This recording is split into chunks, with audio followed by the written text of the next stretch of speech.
Hushen menggelengkan kepalanya, saya tidak tahu. Pria itu menutup telepon tanpa berbicara sama sekali. Yeri juga tidak menganggapnya serius, dan melambaikan tangannya, cepat dan pergi bekerja. Presiden telah meluangkan waktu untuk kembali. Sekretaris Yeri, mengapa Presiden sangat ingin kembali? Direktur Hushen, lakukan bisnis Anda dengan baik dan jangan sia-siakan otak Anda di tempat-tempat yang bukan miliknya. Hushen sudah pergi, Yeri tidak bisa menahan diri untuk berpikir secara matang. Presiden terbang kembali mungkin karena foto itu. Siapa orang itu yang mengiriminya foto? Hari berikutnya, Amelia pergi ke tempat janji temu.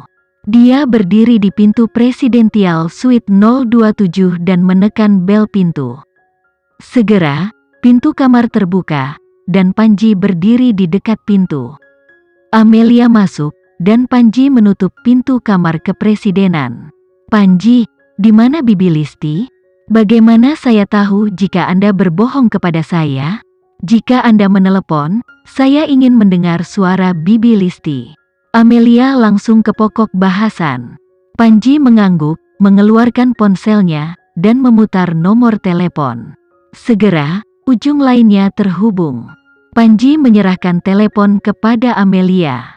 Amelia meletakkannya di dekat telinganya untuk menjawab, dan suara familiar Bibi Listi dengan cepat berlalu, "Hei, apakah Panji, kenapa tidak bicara? Kapan Anda mengizinkan saya melihat wanita kecil itu?" Bibi Listi selalu memanggil Ibu Amelia dengan panggilan Nona, dan Amelia adalah Nona kecil. 10 tahun telah berlalu. Amelia sudah dewasa, tapi Bibi Listi masih memanggilnya Nona kecil. Mata Amelia langsung memerah. Semua orang berubah, tapi Bibi Listi, yang mencintainya, tidak berubah sama sekali. "Hei, Bibi Listi, ini aku." "Nona, apakah ini benar-benar Anda?" Batuk. Bibi Listi di ujung seberang mulai batuk dengan keras. Ketika Amelia mendengarnya, dia tahu bahwa kesehatan Bibi Listi sangat berkurang dalam beberapa tahun terakhir, dan dia sepertinya sedang sekarat. Dia meraih telepon dan berkata dengan gugup, "Bibi Listi." Panji langsung meraih telepon dan menutup telepon. "Sudah dikonfirmasi, saya tidak berbohong kepada Anda." Berbicara, Panji melangkahkan kakinya dan mendekati Amelia. Amelia mundur selangkah. "Jangan datang. Kesepakatan kita adalah, serahkan Bibi Listi kepadaku, dan aku akan tidur denganmu." Panji mengerutkan kening, wajahnya menjadi gelap. "Amelia, apakah kamu belum mengetahui situasinya? Sekarang kamu memohon padaku untuk memberikan Bibi Listi kepadamu?" "Panji, kaulah yang belum memahami situasinya. Sekarang kamu memintaku untuk tidur denganmu." "Amelia, dari mana kepercayaan diri Anda berasal?" Amelia mencibir, "Tadi malam kamu tidur dengan Yasmin, tapi kamu menelepon saya larut malam dan meminta saya untuk menemani kamu malam ini. Perjuangan Anda untuk memenuhi keinginan Anda dan ketidakpuasan itu adalah kepercayaan terbesar saya." Panji dengan cepat mengatupkan bibir tipisnya membentuk lengkungan dingin. Amelia mengambil tas itu dan pergi. "Cukup untuk hari ini. Kami akan bertukar saat Anda membawa Bibi Listi." "Amelia, jangan paksa aku." Panji menyeretnya. Tapi Amelia sudah bersiap untuk waktu yang lama. Dia membanting tas di tangannya ke wajah tampan Panji. "Panji, siapa memaksa siapa? 10 tahun yang lalu, Anda menuduh saya dan membiarkan saya dituduh oleh ribuan orang. 10 tahun kemudian, Anda menggunakan Bibi Listi untuk memaksa saya tidur dengan Anda. Apakah Anda layak untuk ibu saya? Apakah Anda layak mendapatkan cintanya untuk kamu?" Panji tiba-tiba membeku di tempatnya. Amelia menatapnya dengan mata merah, seperti binatang kecil yang marah. Setelah sekian lama, Panji melangkah maju dan mengulurkan tangan serta memegang bahu Amelia. "Lagi pula, kamu masih tidak ingin tidur denganku. Aku tidak mengerti kenapa pria lain bisa, tapi aku tidak bisa." Melihat tatapan paranoidnya, Amelia tidak membantah, dia hanya bertanya dengan tenang, "Kapan kamu tahu kalau aku bersama pria lain?" Panji tidak ingin menyebutkan topik ini. Dia meremas bahu Amelia, tangannya bergerak dengan keras.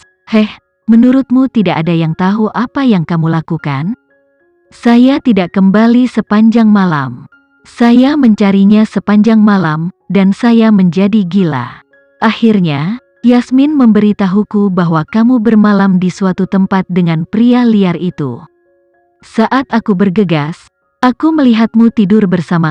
Amelia akhirnya tahu alasannya, mengapa dia bersikeras bahwa dia ceroboh. Suatu musim dingin dia pernah menyelamatkan seorang pria di pegunungan tebing. Pria itu dalam keadaan mengkhawatirkan, jalannya terhalang oleh luka-luka yang serius, dan dia tidak bisa pulang sama sekali. Jadi dia membawa pria itu ke dalam penginapan dalam semalam. Ternyata begitu. Yasmin mengatakan bahwa dia telah tinggal bersama pria itu sepanjang malam, dan dia percaya itu. Hahaha. Amelia tiba-tiba tertawa, dia hampir tertawa sampai menangis. "Apa yang Anda tertawakan?" tanya Panji. Amelia mendorongnya dengan paksa, lalu mengambil tas di atas karpet. "Tidak apa-apa, aku masih mengatakan itu. Berikan bibi Listi kepadaku, aku akan bertukar denganmu. Pikirkanlah." Amelia pergi. Kembali ke Green Garden, Usi langsung mengutuk Panji sebagai yang terbodoh di WhatsApp. "Berapa usia Anda saat itu? Mengapa orang-orang ini begitu kotor? Tapi Amelia, apakah kamu ingat pria yang kamu selamatkan?"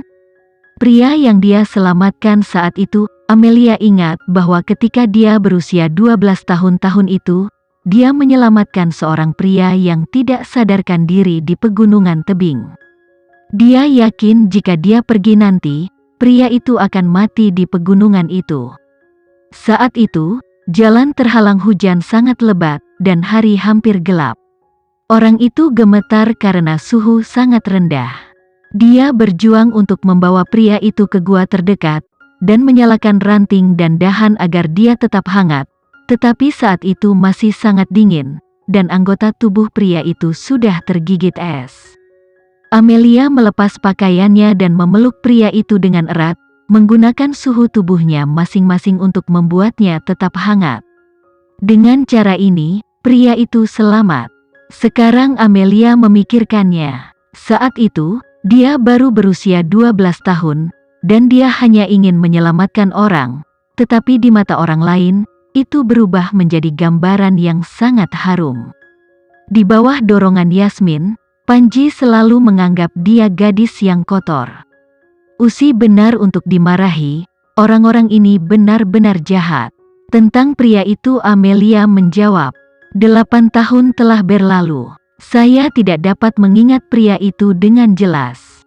Bahkan jika dia berdiri di depanku, aku mungkin tidak akan mengenalinya, tapi dia pernah memberiku liontin giok setelah dia sadar.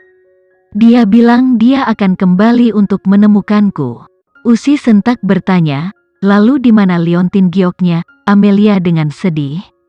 "Aku kehilangannya, tidak dapat menemukannya." Usi langsung mengirimkan emotikon yang membuatnya pingsan dengan batu kecil. "Sudahkah kamu membaca novel romannya? Menurut rutinitas biasa, pria yang kamu selamatkan pasti pangeran kaya. Anda menyelamatkannya, dan dia pormoa untuk kembali." Amelia, dia benar-benar tidak tahu di mana liontin giok itu. Dia ingat dengan jelas bahwa dia mengunci liontin giok di laci ruangan. Tetapi ketika dia membukanya lagi, liontin giok itu hilang. Pada saat penyelamatan, tidak hanya dia dan pria itu, tetapi juga Panji dan Yasmin hadir. Begitu banyak orang di sana. Saat ini, pesan Usi datang. "Amelia, ini ditemukan dengan melacak telepon Panji." Telepon yang dia lakukan terjadi di sebuah rumah hunian di pinggiran Yogyakarta, tempat Bibi tinggal. Sekian dulu ya video kali ini, kita lanjutkan lagi videonya di lain waktu. Oh iya, bagaimana menurut kalian? Semoga bisa sedikit menghibur kalian semua. Untuk teman-teman yang baru nonton jangan lupa subscribe ya hehehe. Dan kalau teman-teman ada yang ingin gabung langganan bisa langsung gabung saja untuk dapat fitur yang menarik dan sedikit membantu Mimin. Terima kasih banyak sudah menonton, sampai jumpa lagi, bye bye bye.